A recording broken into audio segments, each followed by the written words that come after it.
Welcome to the Anxious Love Coach podcast, a place for creating meaningful, conscious, secure, long-term partnerships. Here, we talk relationship anxiety and creating healthy, magnetic dynamics within partnership to help you feel confident and alive within committed partnership. My name is Natalie Kennedy, and I'm your host. I'm a relationship anxiety coach and meditation teacher. I've worked with hundreds of clients battling anxiety, and after experiencing extraordinary shifts in my own healing relative to partnership, now combine my lived personal experience and professional training to help others trust themselves within relationship and in their lives. I've been to the edge and back with my now husband from relationship anxiety and come out confidently to the other side. I want to pass the tools I've learned along to you to help you trust yourself in relationships and also create magnetic, hot dynamics with your partner. I believe lots of mainstream relationship advice today can make us anxious and dissatisfied. So let's jump in and normalize challenges that modern relationships and real people go through while also giving you tools to trust yourself, drop the shame, and alchemize your messy, twisted relational truths into profound inner wisdom and aliveness.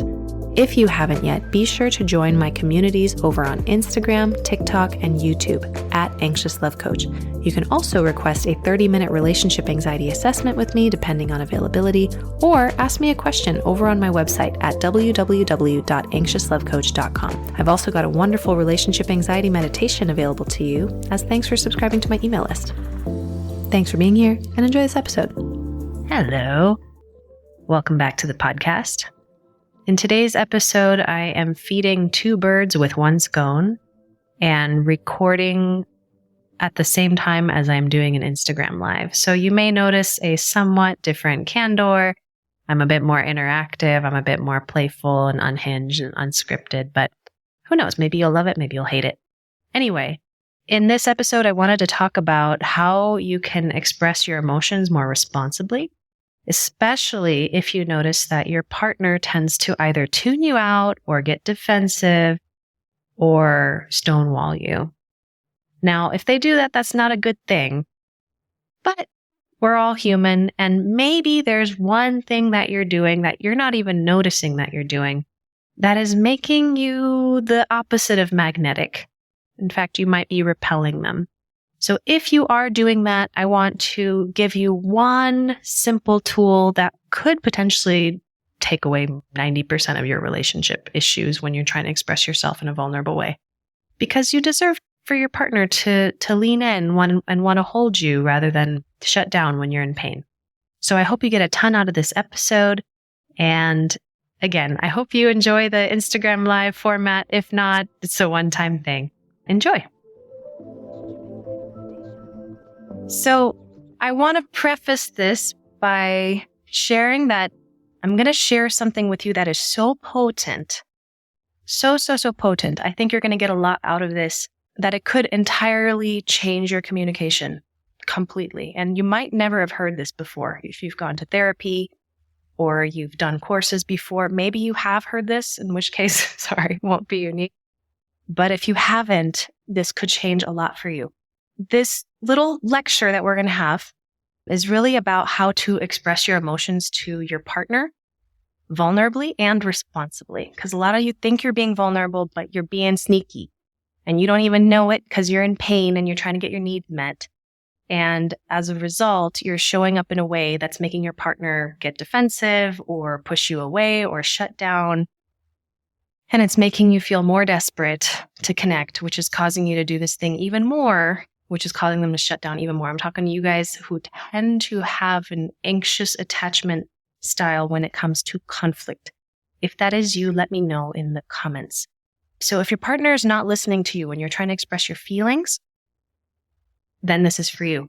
I also want to preface that this is going to more so apply to the yin-leaning partners in relationship.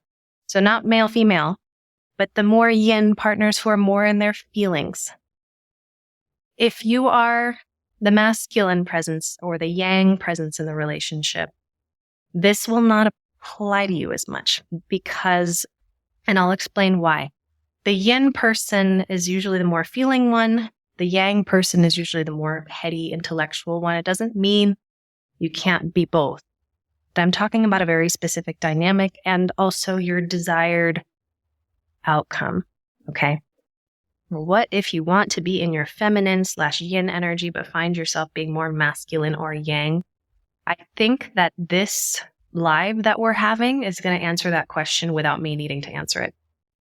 I think it'll make sense by the time I explain this. The one thing you need to understand when you're going to your partner to express your feelings, you need to make sure that you are expressing an actual emotion and not an interpretation or story where you are the victim. That's the thing. So how do you know that you're doing this?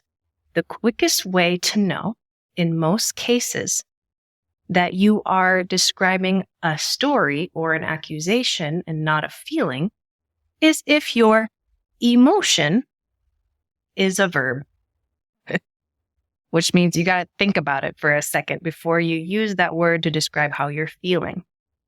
So I want you to think about if I were to come to you and express my feelings in response to something you did.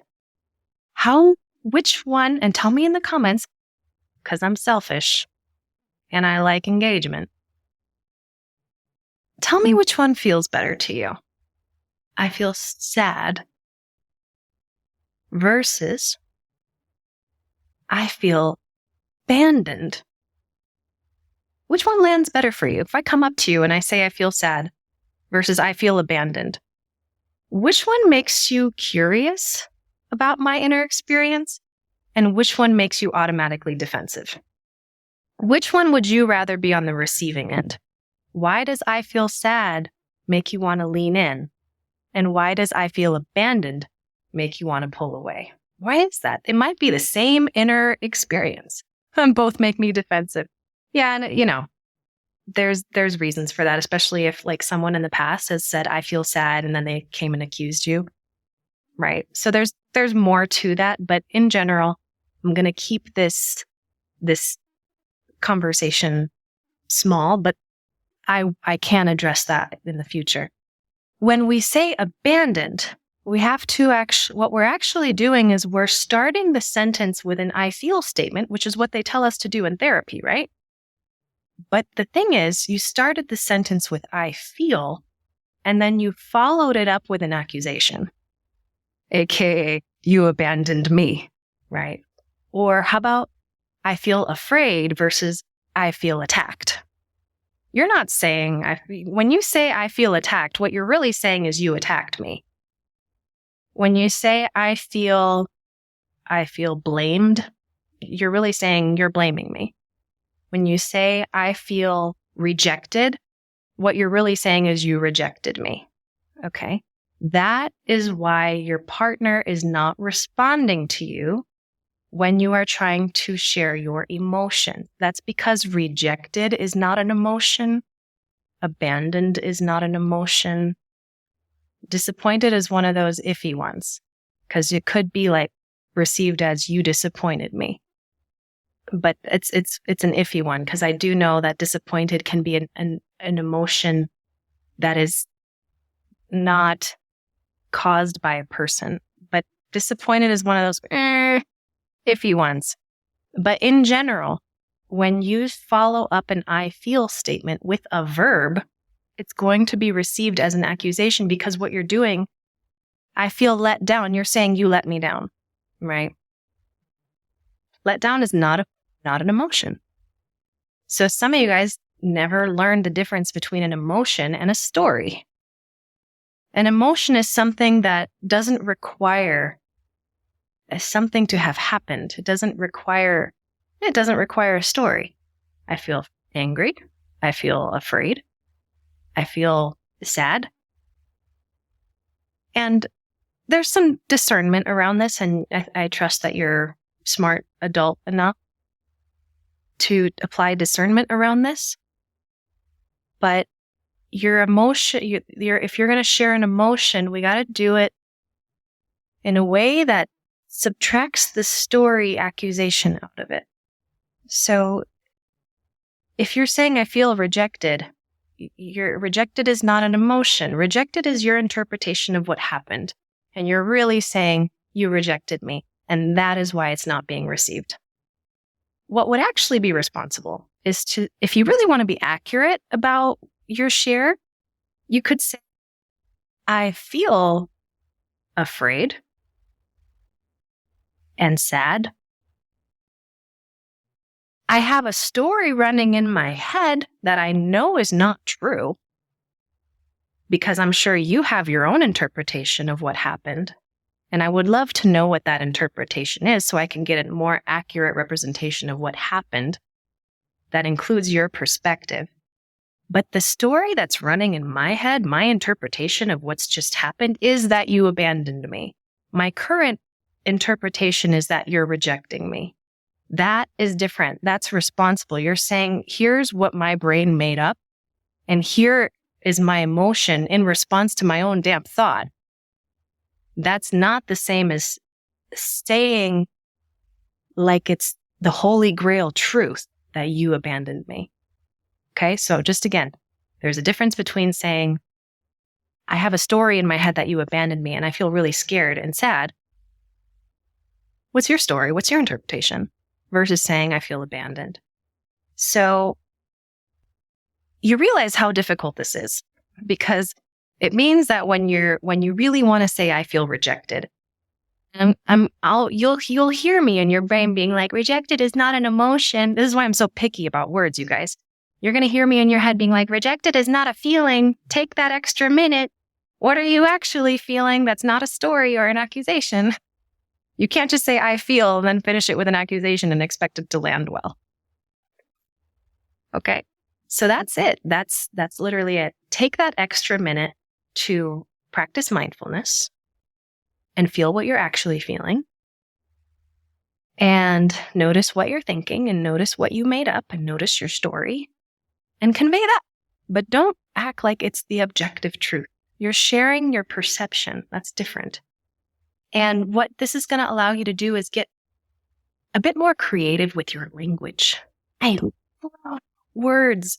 There's so many good words out there, you guys. Use them. Read books. Get a Kindle. And when you find a word that you've never heard before, highlight it and try to introduce it into your vocabulary, because it just makes you so much more magnetic, rich, and people want to lean in because you use interesting words that they haven't heard before. You don't have to do it in a pretentious way. Just do it because you love the variety that language can bring. All those AP classes and your days in college where you learn these words, put them to good use. Fall in love with language, because the more creative you are with words, the more eloquently and interestingly you'll be able to express yourself. Get richer at articulating your inner experience. I have often told my partner something like, it goes in the reverse, in the positive too, you guys. It's not just like, it sucks to be on the receiving end of I feel abandoned. But I would get more poetic, you guys. Instead of saying, I feel so loved, which is a positive accusation, loved is also, in my opinion, not an emotion. Loved is your interpretation of what's happening. You're interpreting them as loving you. But loved is not a feeling.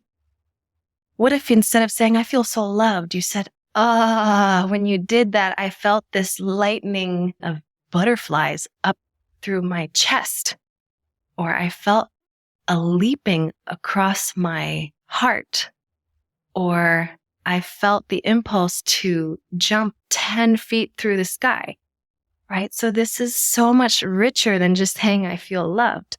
And what happens is when you get richer in describing your language and describing your inner experience, people get curious, because all of a sudden you've described something very tangible, or you say, I felt a tingle on the back of my neck, or I felt a tingle run up from my tailbone up to my scalp when you did that.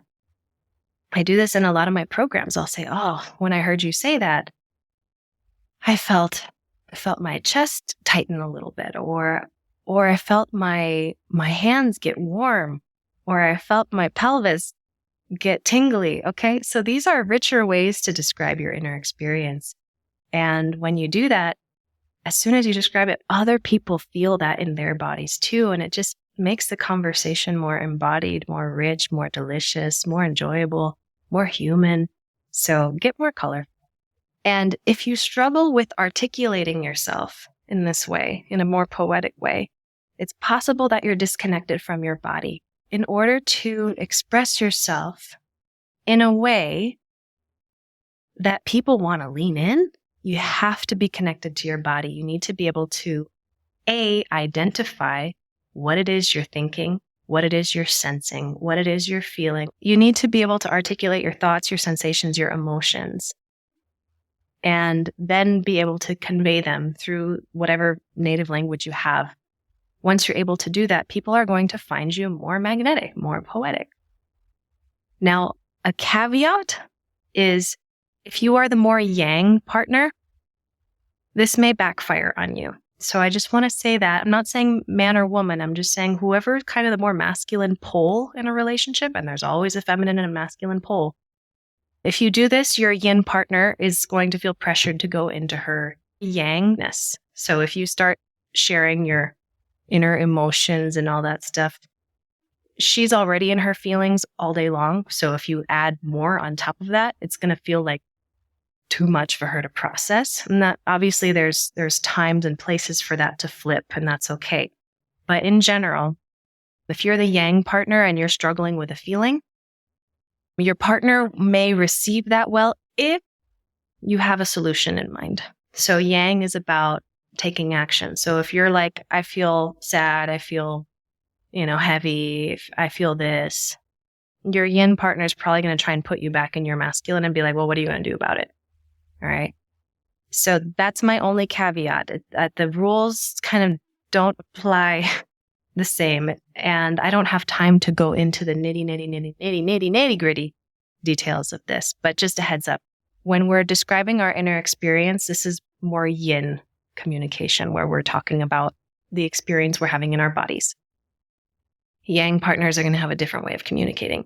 And if you try this out and cut out the verbs in your I feel statements, let me know how your partner responds. And if it doesn't work, it's okay, because there's more to it than that. But if you do it, I think something will shift in you. I hope you got a lot out of this. Sending you lots of love. Take care. And I'll talk to you next week. Thanks so much for listening to The Anxious Love Coach today. If you loved this episode, please hit that subscribe button, leave a review, and follow me on Instagram, TikTok, and YouTube, and maybe share it with someone that you believe might benefit from these perspectives. Please also subscribe to my email list at www.anxiouslovecoach.com, as I'm trying to reduce my reliance on social media. In exchange, you will receive my free relationship anxiety meditation and more supportive tools sent your way. If you would like to work with me, head on over to my website at, again, anxiouslovecoach.com to explore different tiers of coaching options and online programs. Thanks again for listening, and catch you in the next episode. Have a blessed day.